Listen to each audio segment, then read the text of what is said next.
Permítanme que haga una analogía entre los programas informáticos y las recetas de cocina. Hay muchos puntos en común entre un programa y una receta, con una lista de etapas que hay que seguir y reglas que determinan en qué momento se ha terminado o cómo dar marcha atrás, y al final se obtiene un cierto resultado. Si a usted le gusta cocinar, sin duda intercambia sus recetas con sus amigos, y tal vez tenga tendencia a modificarlas.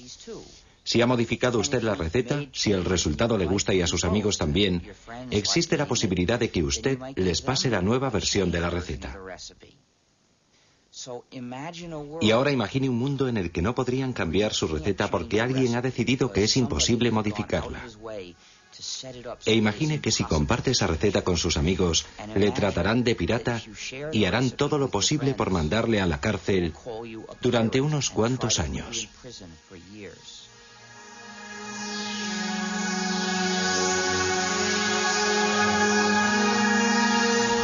Código Linux.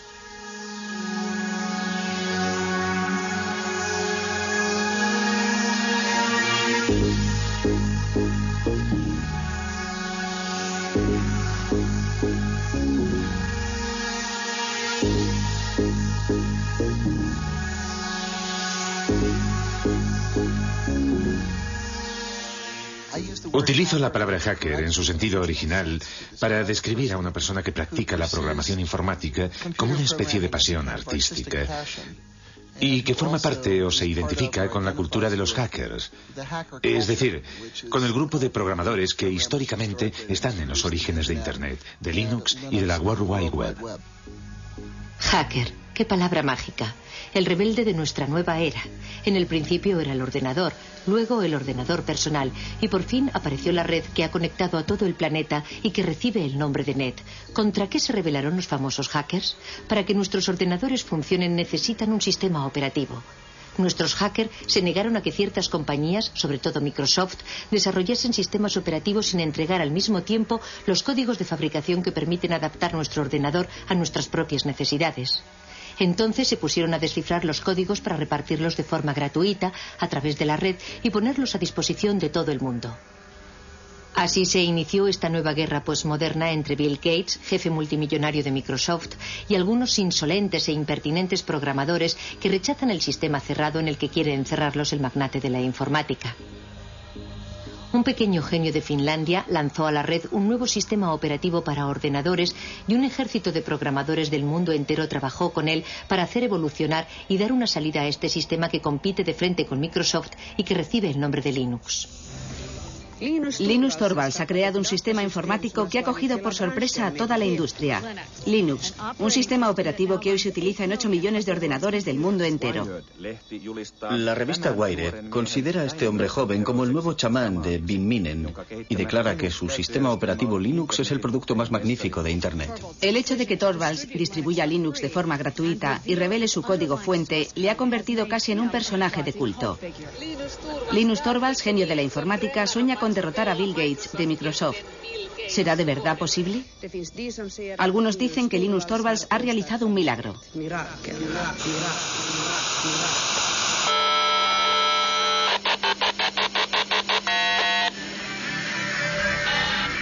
Todos estos programadores, como hormigas obreras unidos entre sí por la red, han hecho evolucionar la proposición de base de Linus Torvalds, adaptándola, modificándola, enriqueciéndola y creando así uno de los mejores sistemas operativos del mundo.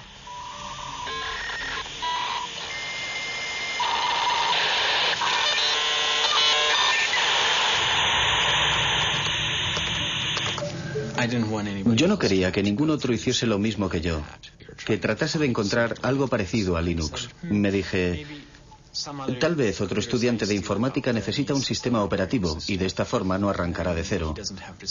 No quería luchar contra los molinos de viento, no se trataba de Don Quijote contra el resto del mundo, buscando crear el mejor de los mundos posibles.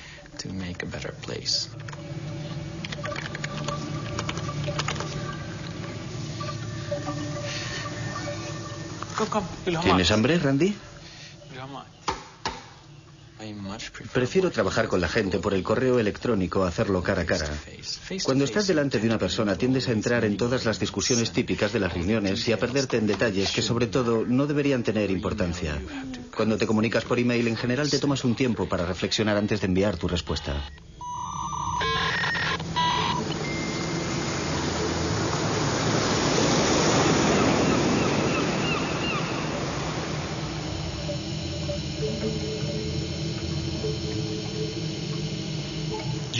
El simple hecho de que no estemos todos en la misma habitación no significa que no estemos juntos en el sentido social del término.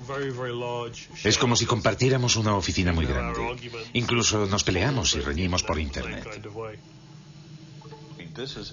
Es un proyecto enorme. Que yo sepa, ningún otro proyecto de creación de software ha hecho trabajar jamás a tanta gente repartida por toda la superficie del globo, todos unidos y apasionados por el objetivo común de desarrollar un nuevo software.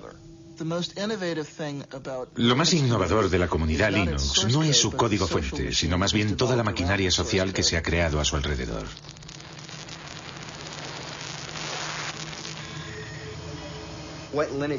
Para explicar lo que es Linux, empezaría por decir que cada ordenador es diferente, cada lector de disquetes es diferente, cada disco duro es diferente, cada controlador de vídeo es diferente y Linux es el sistema que sabe lo que hay que hacer para que todos esos componentes del ordenador ejecuten una tarea simple como borrar el documento o leer el archivo que hay en este disquete o dibujar esta imagen en la pantalla.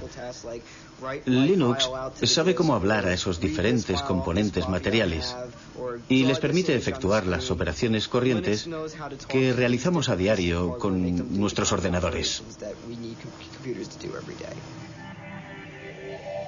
¿A qué nos referimos con exactitud cuando decimos Linux? Algunos se refieren al sistema operativo informático global sobre el que reposa todo lo que ocurre en el interior de nuestro ordenador. Otros utilizan el término Linux para designar la parte más importante del programa, el kernel o núcleo.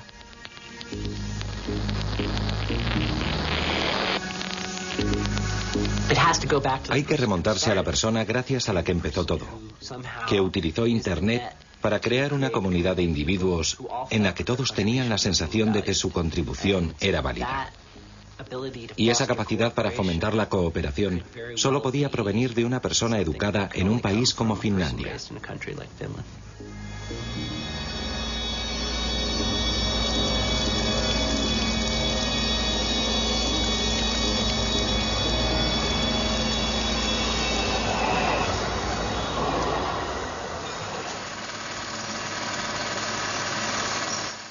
...1969 fue un año fantástico. Los primeros pasos del hombre en la luna, el festival de Woodstock, el nacimiento de ARPANET, antepasado de Internet, los inicios de Unix, el sistema operativo de los grandes ordenadores, y el 28 de diciembre el nacimiento de Linus Torvalds.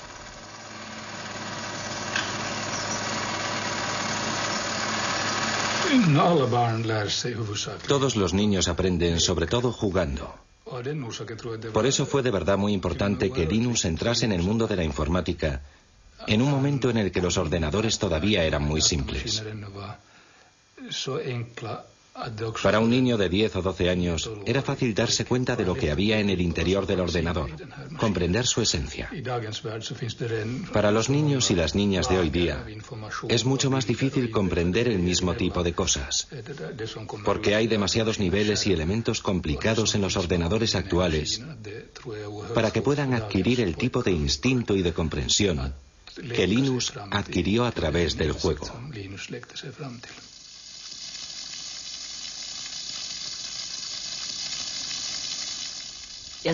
Fue como un flechazo inmediato, tanto para su padre como para Linus. Los dos estaban excitadísimos, como unos niños, ante la idea de probar las posibilidades del Big 20. El lugar en el que Linus desarrolló Linux ya no existe. Ese cuarto existía antes de que tiráramos los tabiques. Aquí había una pared que seguía hasta un poco más lejos. Y allí había otra pared. Más o menos aquí, donde hoy está el sofá, estaban la mesa de trabajo y los ordenadores de Linus. Yo diría que lo que más ha cambiado en él es que se ha convertido en una especie de gurú de la resistencia. Sabe de verdad cómo cautivar a su público, lo que supone un cambio radical respecto a cómo era antes, porque era más bien tímido e introvertido. Y por regla general nunca tenía iniciativas propias, sino que dependía más bien de lo que proponían sus amigos.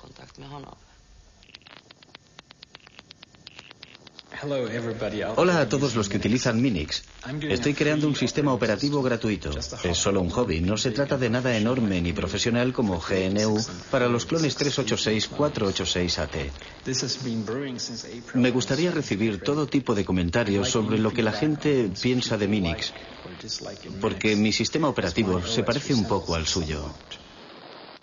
Todas las sugerencias serán bien recibidas, aunque no prometo que las vaya a incluir todas. Firmado linustorvalds@cruna.helsinki.fi. 1991. Se derrumba la Unión Soviética. Comienza la Guerra del Golfo.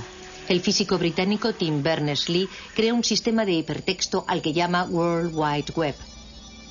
Microsoft va camino de dominar el mundo. Y el 17 de septiembre, Linus Torvalds envía la primera versión de Linux, la 0.01, al mundo entero vía Internet. Las primeras reacciones llegan al cabo de pocas horas.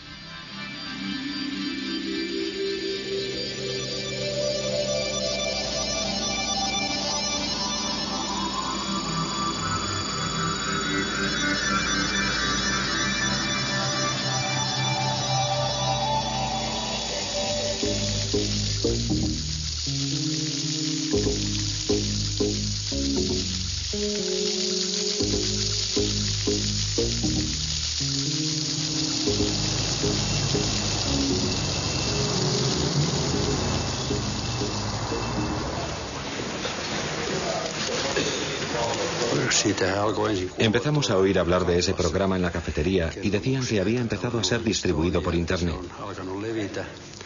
Luego oímos hablar del tal Linus y de la clase de hombre que era.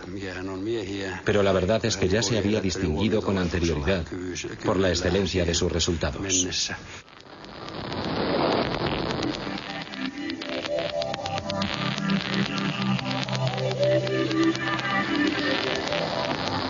Linus Torvalds creó Linux a partir del sistema operativo Unix. Ken Thompson y Dennis Ritchie, de los laboratorios AT&T Bell, habían realizado la primera versión del sistema operativo de Unix en 1969. Unix era de libre acceso y se hizo muy popular en el medio universitario. Su filosofía se basaba en dos conceptos. En primer lugar, que todo es un archivo. Y en segundo lugar, que cuando creas un programa escribes cosas que cumplen una sola finalidad, pero que la cumplen bien.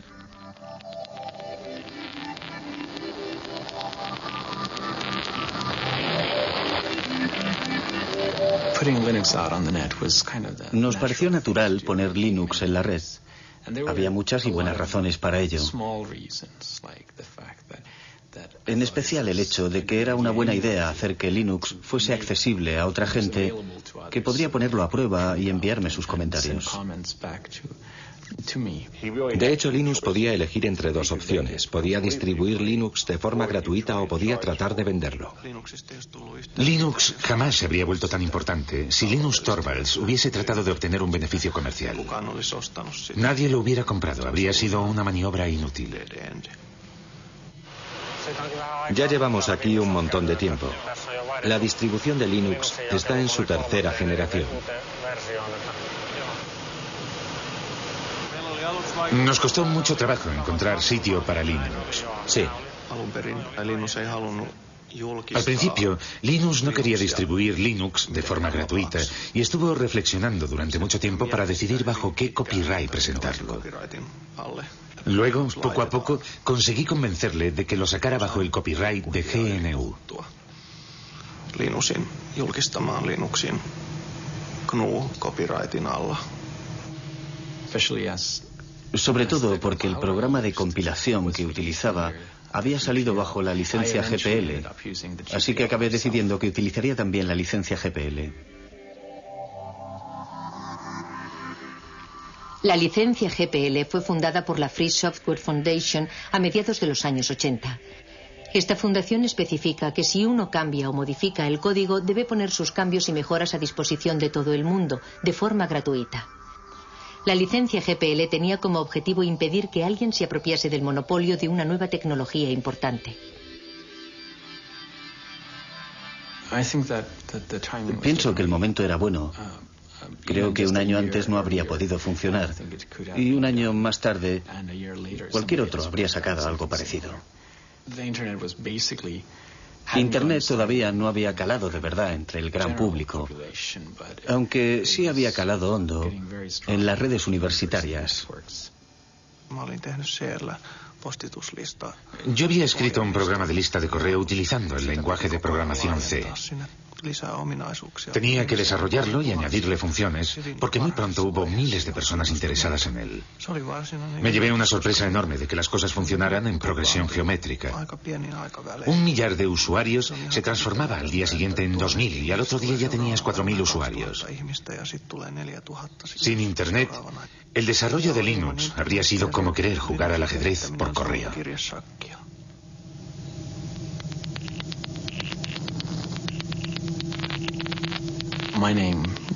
El primer nombre que elegí fue Freaks, para expresar a la vez la idea de free, libre y gratuito, y de freak, raro, diferente, sin olvidar la X final de Unix. A mí no me gustaba la idea de llamarlo Freaks. No me parecía un nombre muy comercial. Ari Lemke, que sacó Linux en el sitio FTP, pensaba que era una mala idea y odiaba de verdad ese nombre.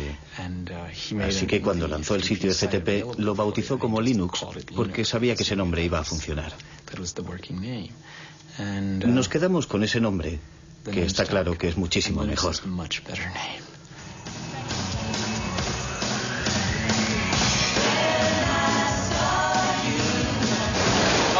Vaya, hoy parece que tenemos un buen montón de geeks y nerds entre nosotros. La primera pregunta de la categoría fácil es: ¿cómo se pronuncia Linux? Bueno, yo Linux lo pronuncio Linux. Sin embargo, si fuese Linus Torvalds, no hay duda de que lo pronunciaría Linux. Claro que si uno es de la costa oeste de los Estados Unidos, lo más seguro es que lo pronunciaría Linux. Pero a Linus Torvalds le importa un bledo cómo pronunciéis Linux siempre y cuando lo utilicéis. Empecé a jugar con Linux en julio de 1991, poco tiempo después de que Linux sacase la versión 009 del núcleo. Lo descargué desde Finlandia, jugué con él y me pareció que era muy claro. En aquella época la anchura de la banda de Internet en la conexión transatlántica era muy limitada. Así que resultaba muy trabajoso descargar todos esos paquetes desde Finlandia. Entonces pensé que había que hacer algo para remediar ese problema. Utilicé mi estación de trabajo personal, la que tenía en mi despacho, tsx-11.meet.edu, y creé en ella un archivo espejo de todas las fuentes del núcleo. Fue el primer sitio FTP de Linux que existió en los Estados Unidos. La primera vez que recibí Linux lo descargué en disquetes. Luego lo instalé en una de las máquinas de laboratorio de informática de la Universidad de Pensilvania, por lo que me echaron del laboratorio. Pero, en fin, esa fue mi primera experiencia con Linux.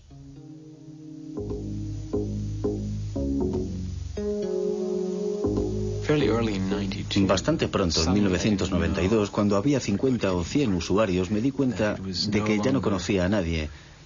Ya no se trataba solo de mí y de algunos amigos, sino que éramos yo y alrededor de 200 personas más, que yo no tenía ni la menor idea de quiénes eran, dónde vivían ni lo que hacían con el sistema, y eso supuso un gran paso.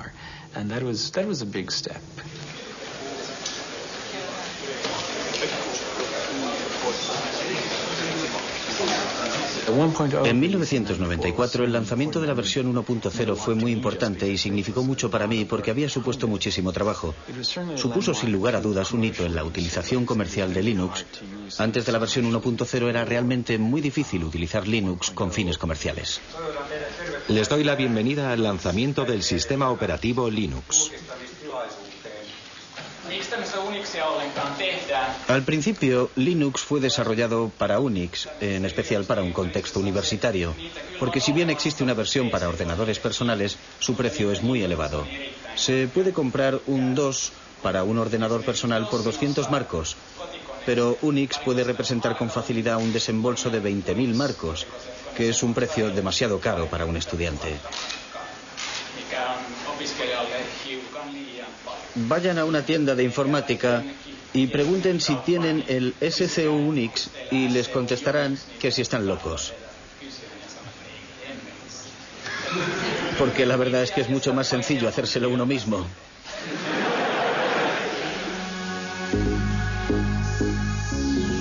El proceso de desarrollo de Linux es extraño. No se basa en ninguna jerarquía aparente. Todo el mundo puede dar sus sugerencias para cambiar el código. Pero hay una persona que dirige, que toma las grandes decisiones y que selecciona las mejores ideas. Linus, el dictador benévolo.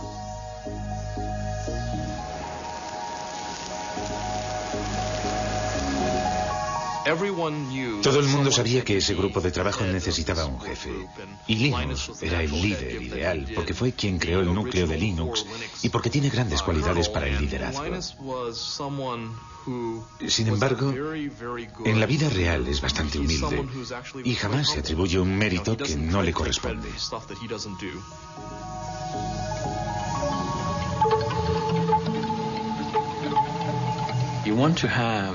Yo quería que cientos, miles de personas trabajaran en el núcleo al mismo tiempo, pero no quería que se pelearan y se pisaran los unos a los otros, porque en ese caso pierdes mucho tiempo resolviendo los conflictos y te ves metido todo el rato en discusiones acaloradas.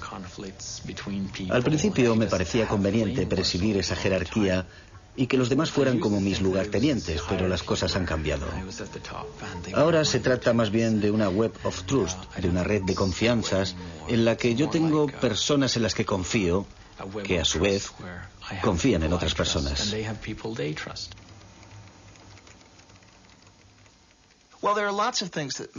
A los que desarrollan los sistemas les motivan muchas cosas, como el orgullo artístico, la satisfacción del trabajo bien hecho, casi artesano, el sentimiento idealista de formar parte de algo más importante y más grande que uno mismo, el deseo de ayudar a la gente y de encontrar soluciones a los problemas. Y a falta de remuneración, en la mayor parte de los casos esa gente busca sobre todo forjarse una cierta reputación entre sus colegas. Uno de los puntos fuertes del desarrollo de Linux es que casi todos los creadores de software pueden ser contactados directamente por correo electrónico. Tetsu jugó un papel fundamental en la difusión de Linux en los Estados Unidos.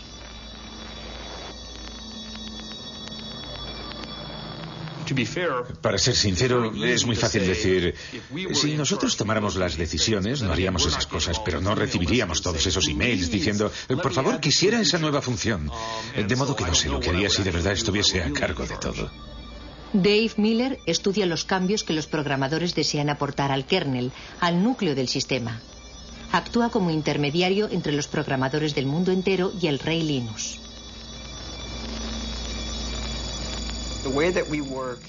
Nuestra forma de trabajar es la siguiente. Puedes hablar durante todo el día de una gran idea o de una solución genial, pero tienes que proponernos algo.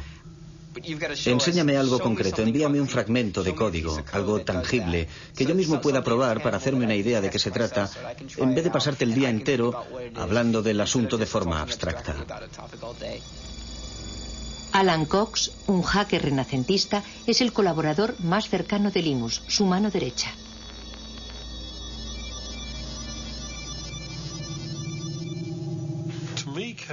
Para mí el código presenta muchas similitudes con la poesía, por ejemplo, o con ciertos tipos de literatura. Su belleza reside en su estructura y en el hecho de clasificar las ideas una por una de forma clara. Si el código es bueno, lo puedes leer sin hacer comentarios. Comprendes de inmediato por qué ha sido escrito y lo elegante que es. Buscarás un código que sea a la vez elegante y claro, pero que no se base en trucos de la programación, que no dé por hecho una hipótesis que en el futuro podría demostrarse que es falsa.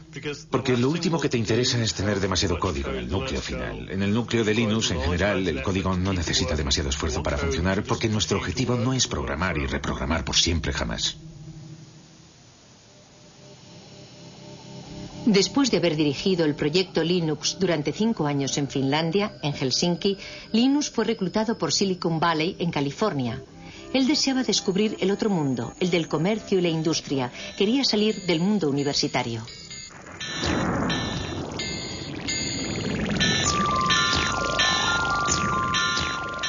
Usted es una figura poco ortodoxa dentro del universo de Silicon Valley. ¿Qué van a hacer con usted? ¿No corre el riesgo de dejarse llevar por el aspecto comercial y enloquecido del lugar?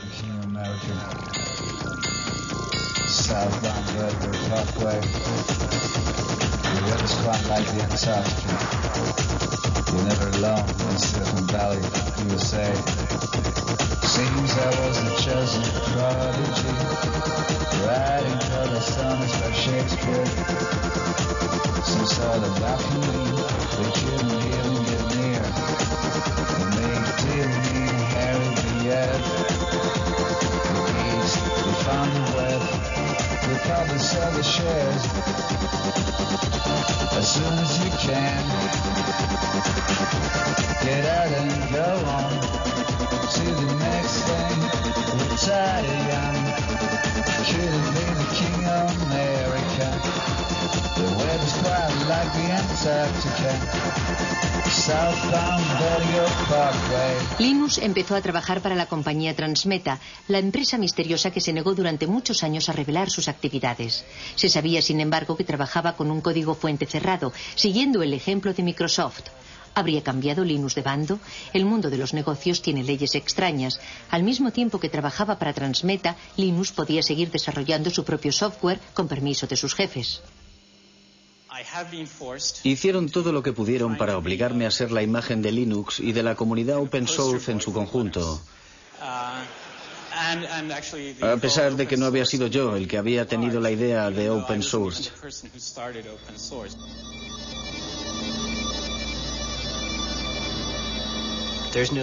Nadie representa él solo toda la historia y no hay un solo punto de partida.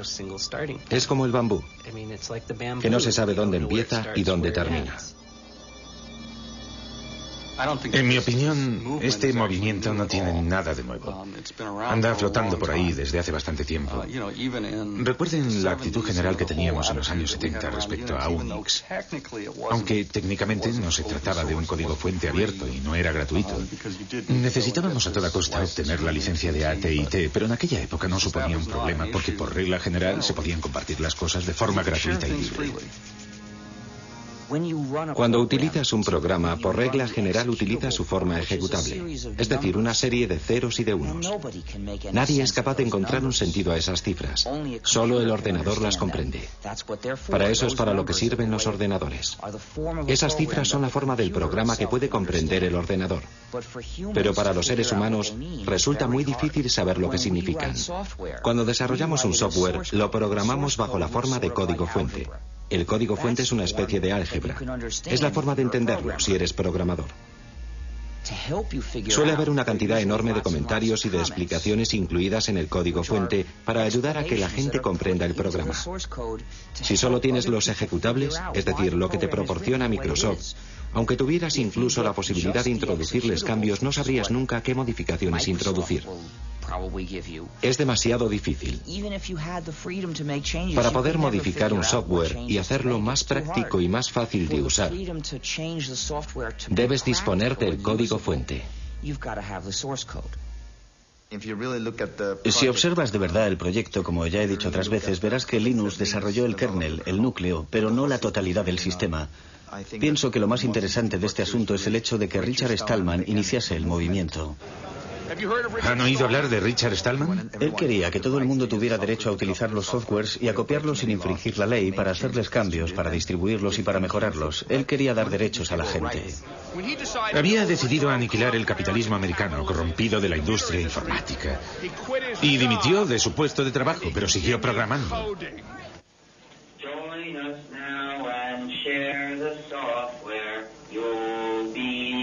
Free hackers, you'll be free. Join us now and share the software. You'll be free hackers, you'll be free. Tengo tendencia a pensar en las cosas en términos de justicia, de libertad y de ética.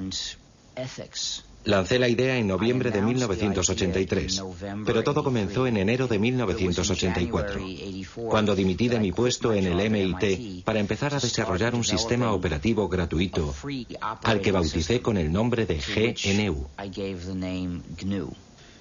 Esto es GNU y esto es GPL, General Public License. Evidentemente el núcleo se encuentra bajo GPL. La idea del software libre hace referencia a la libertad, no al precio. Es una lástima que en inglés la palabra free sea ambigua y tenga significados diferentes. Puede significar gratuito, pero también libre. Y yo prefiero pensar en libertad de expresión que en cerveza gratis.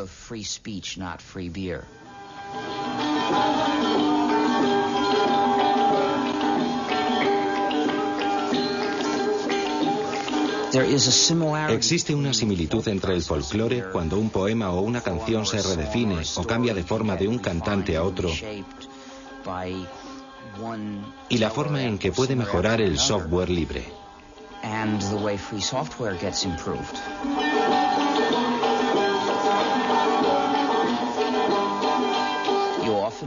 A menudo el software libre es desarrollado por un grupo de personas que no incluye a ninguno de los que lo desarrollaron al principio. En 1991 casi habíamos terminado el sistema GNU. Nuestro objetivo consistía en crear un sistema operativo como Unix, pero completamente gratuito. Ese sistema operativo completo necesitaba muchos componentes diferentes. En 1991 los teníamos casi todos. Habíamos creado la mayor parte de ellos y habíamos encontrado otros, creados por otros programadores para sus propios fines, pero que nos servían. Así que los integramos en el sistema GNU. Todavía nos faltaba un componente importante, el componente que llamamos kernel o núcleo. De modo que nos vino muy bien cuando Linus Torvalds creó su núcleo. En aquel momento la combinación del núcleo Linux con el sistema GNU nos permitió obtener un sistema perfectamente ejecutable que cualquiera podía instalar en su ordenador personal y utilizar. Una vez desarrollado Linux, el sistema GNU estaba terminado y empezó a hacerse cada vez más popular. Pero en ese mismo momento ocurrió algo desafortunado.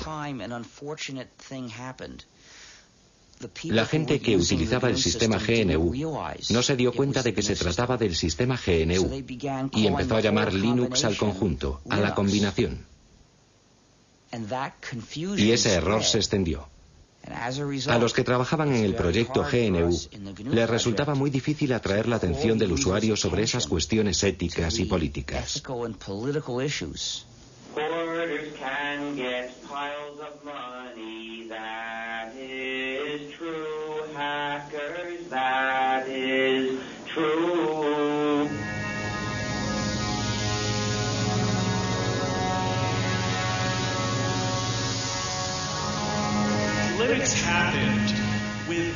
Linux nació sin la ayuda de ricos inversores, incluso a pesar de esa ayuda.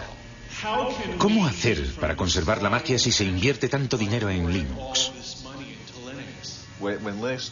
Cuando Linux se empezó a comercializar, la gente dijo, no queremos guardar nuestro pequeño proyecto para nosotros solos, y nadie debe ganar dinero con él. Me parece muy bien, pero en el mundo real la gente utiliza las cosas para ganar dinero. Los Estados Unidos son una sociedad capitalista. Europa es una sociedad capitalista. Para que las empresas puedan empezar a utilizar Linux, necesitan tratar con alguien que sea capaz de proporcionarles la ayuda que esperan, que les venda el material, ese tipo de cosas. Y la gente que vende el material y la ayuda va a ganar dinero.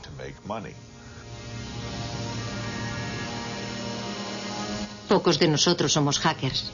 En realidad, son muy pocos los que harán el esfuerzo de descargar su propia versión de Linux en Internet. Todavía son menos los que se dedicarán a tratar de mejorar el código mismo. Aunque Linux sea difícil de utilizar, los clientes han sabido apreciar su gran fiabilidad y la accesibilidad de su código fuente.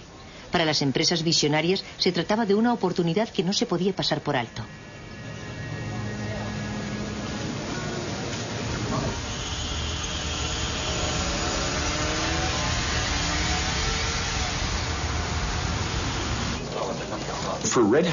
En realidad, Red Hat no buscaba un sistema operativo mejor que Microsoft o que Sun Microsystems. Lo que más nos interesaba era poder contar con un sistema operativo capaz de resolver los problemas que nuestros clientes no podían arreglar con un software tradicional. Nos dimos cuenta de lo que estábamos haciendo. Desarrollábamos una tecnología y luego entregábamos el código al público. ¿Cómo entonces íbamos a ganar dinero? Por supuesto, cuando fuimos a California, a Silicon Valley, todo el mundo nos dijo: y si reveláis los códigos, jamás podréis ganar dinero en el negocio del software. Cuando regresamos, hablamos con nuestros clientes y nos dimos cuenta de que lo único que los mantenía fieles a nosotros era precisamente el hecho de que nosotros revelábamos los códigos y que por primera vez podían controlar la tecnología que utilizaban. El verdadero valor de todos los productos de software reside en la hotline o línea caliente, es decir, en la relación de ayuda permanente que existe entre el vendedor y el usuario. Y eso es lo que proporciona al software las características de la industria de los servicios y no las de la industria de la producción. Linux funciona de maravilla en el campo de los servidores de aplicaciones de Internet, pero como no es fácil de utilizar por los particulares, solo posee una pequeña participación en el mercado de la informática. El proyecto Genome, con su interfaz gráfica, trata de rellenar ese hueco, pero resulta que los hackers son elitistas y siguen siendo fieles a Linux.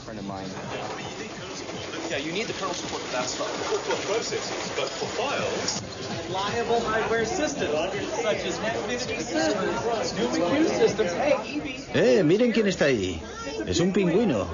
Hola, pingüino. Vaya, pero si es Tax. Hola, Tax. El trabajo de Linus Torvalds crea todavía más millonarios y billonarios y le está haciendo salir canas al hombre que de lejos es el más rico del mundo, Bill Gates. Microsoft utiliza un modelo muy tradicional.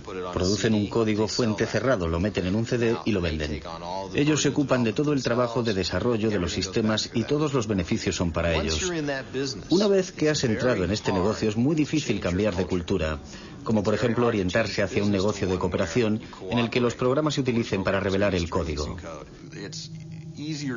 Es muy fácil ganar dinero con los productos cuyo código está cerrado, tengas o no una gran participación en el mercado.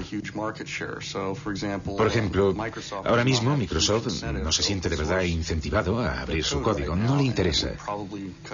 Pero pienso que Microsoft se verá obligado a hacerlo aunque a regañadientes. A las compañías les interesa seguir siendo propietarias de ciertos algoritmos. Por ejemplo, ciertas empresas han trabajado muchísimo en los algoritmos de compresión, en especial para el streaming multimedia, y no quieren que la gente sepa cómo lo han hecho porque es justo ahí donde reside el valor de su producto.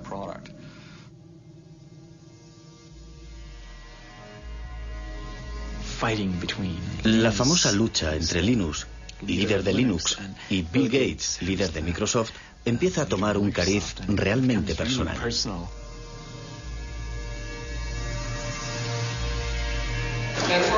Una pregunta de la categoría rarezas.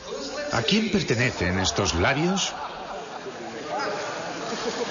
Voy a contestar yo. Son los labios de Bill Gates a punto de contar otra mentira más.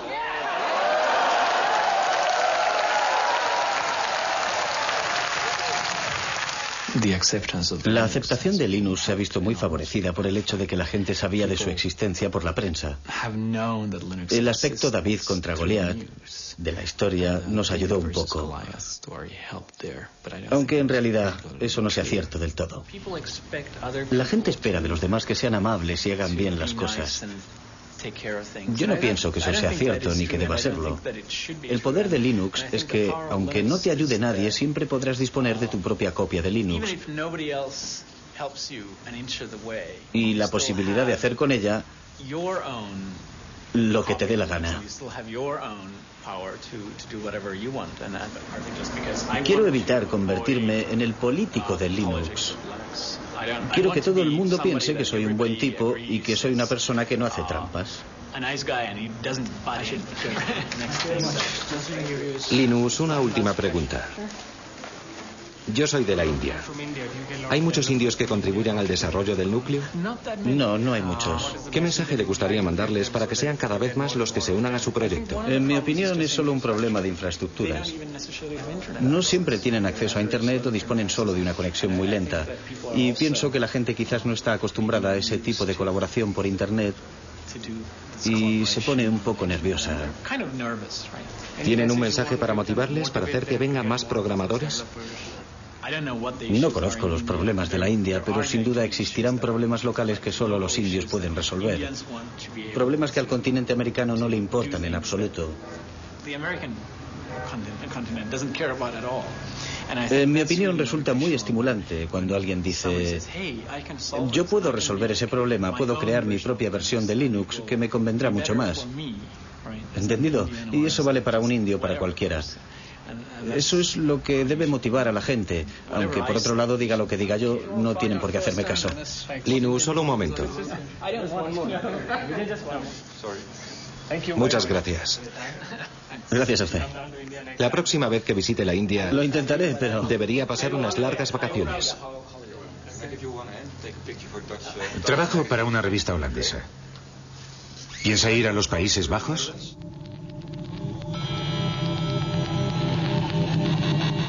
El verdadero valor de Linux puede ser otro que el de anular a Microsoft. Linux fue concebido para funcionar con ordenadores baratos y para resolver problemas corrientes.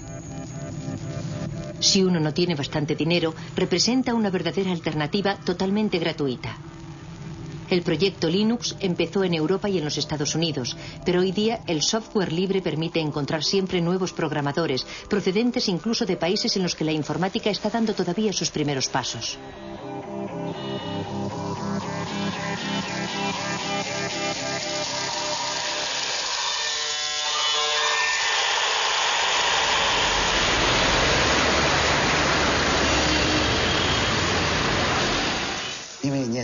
La sociedad Red Flag está especializada en la investigación, el desarrollo y la comercialización de sistemas operativos basados en Linux. Como ustedes saben, China está retrasada respecto a los países desarrollados en materia informática. La diferencia es muy grande y estamos tratando de salvarla lo más deprisa posible. Mientras tanto, debemos recurrir a la experiencia de muchos otros países. Damos una gran importancia al sistema operativo. Empezamos a desarrollar el sistema a partir de Linux, pero debido a la estricta reglamentación del mercado, fracasamos. Linux representa para nosotros una gran oportunidad, así como una buena base para formarnos en las nuevas tecnologías del mundo entero.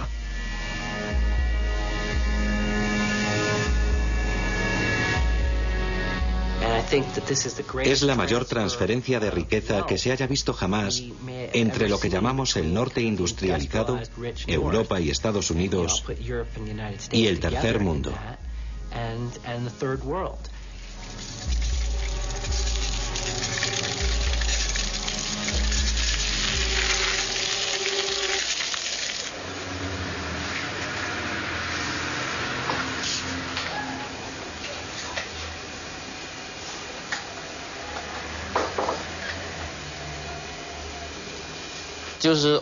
Es el código fuente abierto.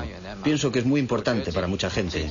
Me gusta la filosofía y me gusta analizar las cosas desde el ángulo de la filosofía. Pienso que los códigos abiertos están de acuerdo con el espíritu de la ciencia, es decir, el espíritu de acceso libre y sin restricciones a la información. Nada debería estar oculto. Esa es mi primera impresión respecto a Linux.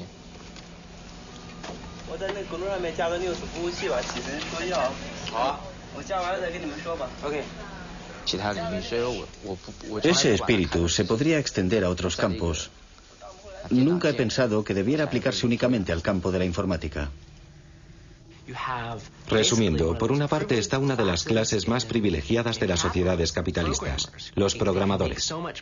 Pueden ganar tanto dinero con la programación que tienen tiempo libre para dedicarse a sus aficiones. Los programadores como Alan Cox pueden imponer su precio. Son las personas que se encuentran en el vértice de la pirámide, que transfieren su propiedad intelectual, que supone una riqueza enorme, hacia los países pobres. Es el socialismo en acción, aunque a los liberales les horrorice que se mencione siquiera.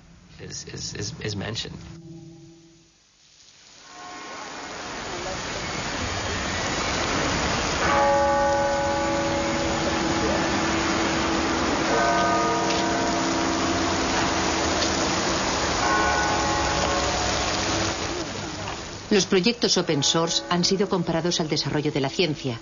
La ciencia en sí misma no da dinero. Son las aplicaciones industriales de las investigaciones las que crean riqueza. Para los hackers, partidarios de la open source, el desarrollo de Linux ha sido siempre un proyecto voluntario de tipo científico, un auténtico hobby. Los expertos más valiosos de Linux acabaron por ser contratados por otras compañías. En 1999, durante el auge de la economía de la red y de los negocios electrónicos, algunas empresas Linux cotizaron en bolsa. Wall Street anunció que las acciones de Linux alcanzaron valores récord. Por supuesto, la situación no duró, pero durante un cierto tiempo algunos hackers de Linux fueron increíblemente ricos, al menos sobre el papel.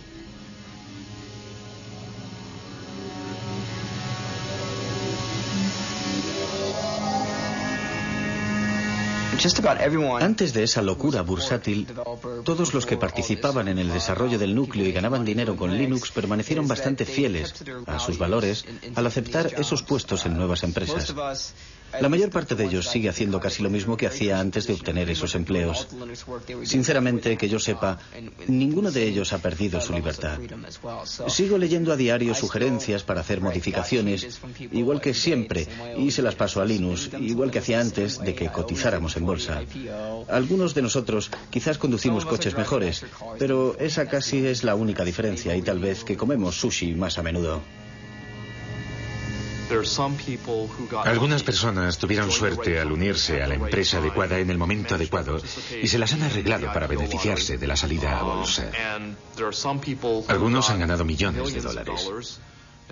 Otros miles de millones de dólares.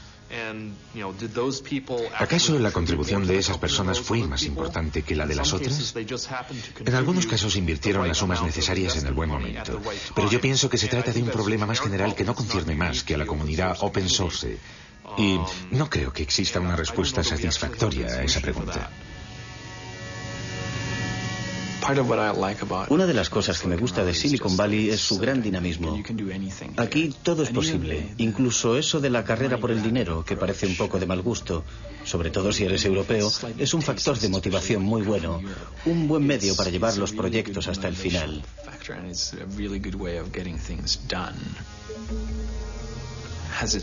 ¿Me ha hecho cambiar el hecho de vivir aquí? Supongo que sí.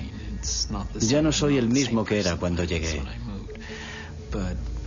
Pero no creo que me interese más el dinero que antes.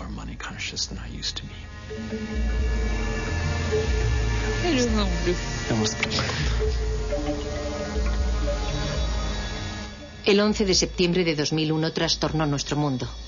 Los atentados suicidas de Nueva York asestaron un golpe terrible a la economía, lo mismo que al mundo de la informática. ¿Qué quedará del fenómeno Linux? Hoy día, fragmentos enteros del famoso código Linux forman parte, sin que nosotros lo sepamos, de nuestra vida cotidiana. En nuestros teléfonos portátiles, en nuestros tostadores y en nuestros despertadores. El sueño de Linus Torvalds de liberar la informática tiene posibilidades de hacerse realidad. Y en cuanto a los grandes ideales, tal vez una de las grandes ocasiones perdidas de nuestra época sería el hecho de que el software libre no liberase nada más que un código.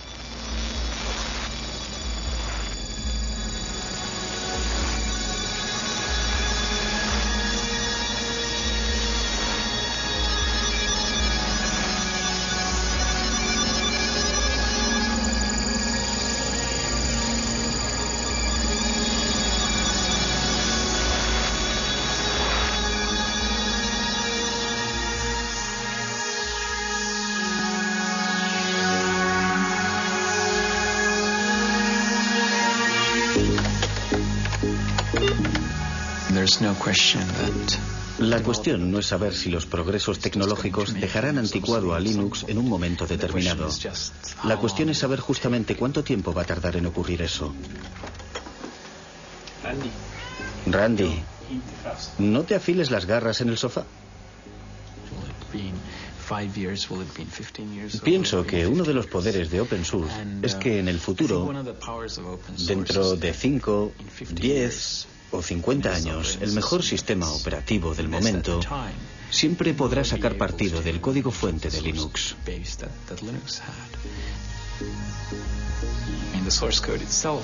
En cierta medida, el código fuente es la memoria de Linux y la gente siempre lo podrá usar como una especie de referencia. Pero hay otra cosa. También existen problemas intangibles relativos al motivo de que se hicieran las cosas de una manera determinada. Yo pienso que esas cuestiones están en el aire, conmigo o sin mí.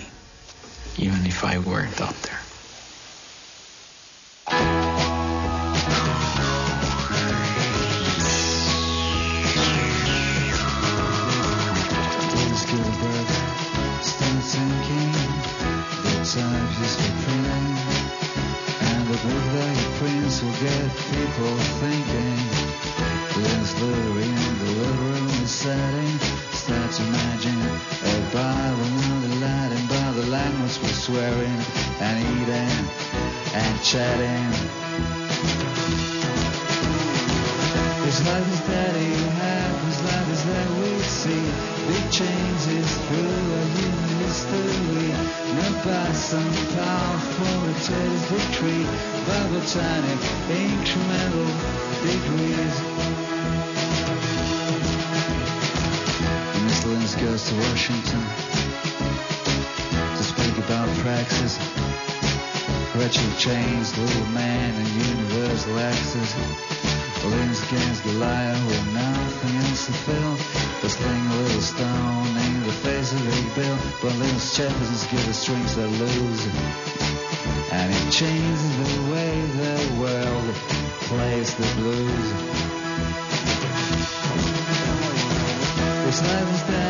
Con sus amigos le tratarán de pirata y harán todo lo posible por mandarle a la cárcel durante unos cuantos años.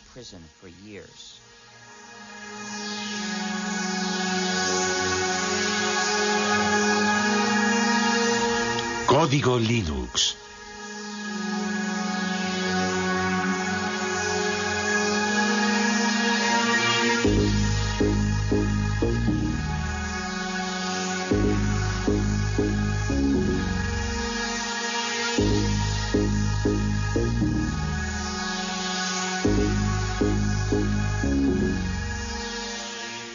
Utilizo la palabra hacker en su sentido original para describir a una persona que practica la programación informática como una especie de pasión artística y que forma parte o se identifica con la cultura de los hackers, es decir, con el grupo de programadores que históricamente están en los orígenes de Internet, de Linux y de la World Wide Web.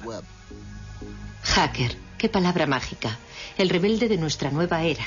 En el principio... Linux, un sistema operativo que hoy se utiliza en 8 millones de ordenadores del mundo entero. La revista Wired considera a este hombre joven como el nuevo chamán de Bin Minen y declara que su sistema operativo Linux es el producto más magnífico de Internet. El hecho de que Torvalds distribuya Linux de forma gratuita y revele su código fuente le ha convertido casi en un personaje de culto. Linus Torvalds, genio de la informática, sueña con derrotar a Bill Gates de Microsoft. ¿Será de verdad posible? Algunos dicen que Linus Torvalds ha realizado un milagro.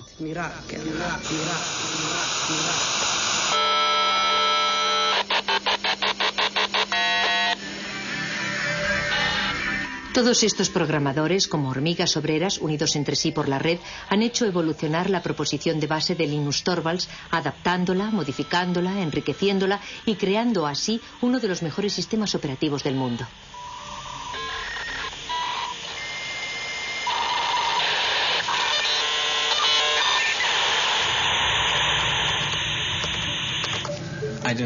Yo no Primero era el ordenador, luego el ordenador personal y por fin apareció la red que ha conectado a todo el planeta y que recibe el nombre de Net.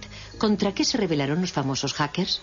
Para que nuestros ordenadores funcionen necesitan un sistema operativo. Nuestros hackers se negaron a que ciertas compañías, sobre todo Microsoft, desarrollasen sistemas operativos sin entregar al mismo tiempo los códigos de fabricación que permiten adaptar nuestro ordenador a nuestras propias necesidades. Entonces se pusieron a descifrar los códigos para repartirlos de forma gratuita a través de la red y ponerlos a disposición de todo el mundo. Así se inició esta nueva guerra postmoderna entre Bill Gates, jefe multimillonario de Microsoft, y algunos insolentes e impertinentes programadores que rechazan el sistema cerrado en el que quiere encerrarlos el magnate de la informática. Un pequeño genio de Finlandia lanzó a la red un nuevo sistema operativo para ordenadores y un ejército de programadores del mundo entero trabajó con él para hacer evolucionar y dar una salida a este sistema que compite de frente con Microsoft y que recibe el nombre de Linux. Linus Torvalds ha creado un sistema informático que ha cogido por sorpresa a toda la industria.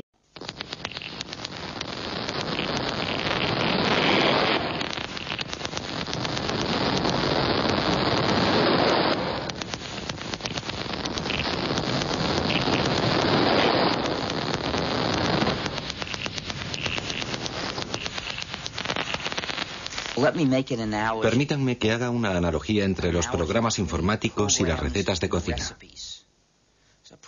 Hay muchos puntos en común entre un programa y una receta, con una lista de etapas que hay que seguir y reglas que determinan en qué momento se ha terminado o cómo dar marcha atrás, y al final se obtiene un cierto resultado. Si a usted le gusta cocinar, sin duda intercambia sus recetas con sus amigos, y tal vez tenga tendencia a modificarlas.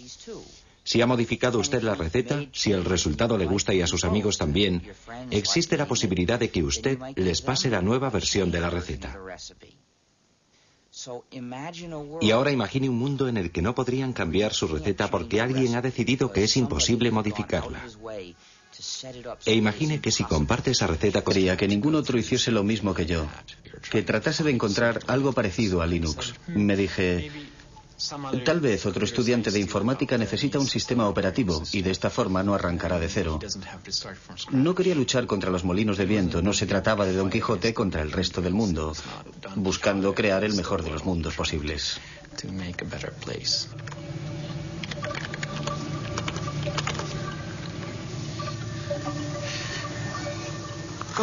¿Tienes hambre, Randy? Prefiero trabajar con la gente por el correo electrónico a hacerlo cara a cara. Cuando estás delante de una persona tiendes a entrar en todas las discusiones típicas de las reuniones y a perderte en detalles que sobre todo no deberían tener importancia. Cuando te comunicas por email en general te tomas un tiempo para reflexionar antes de enviar tu respuesta.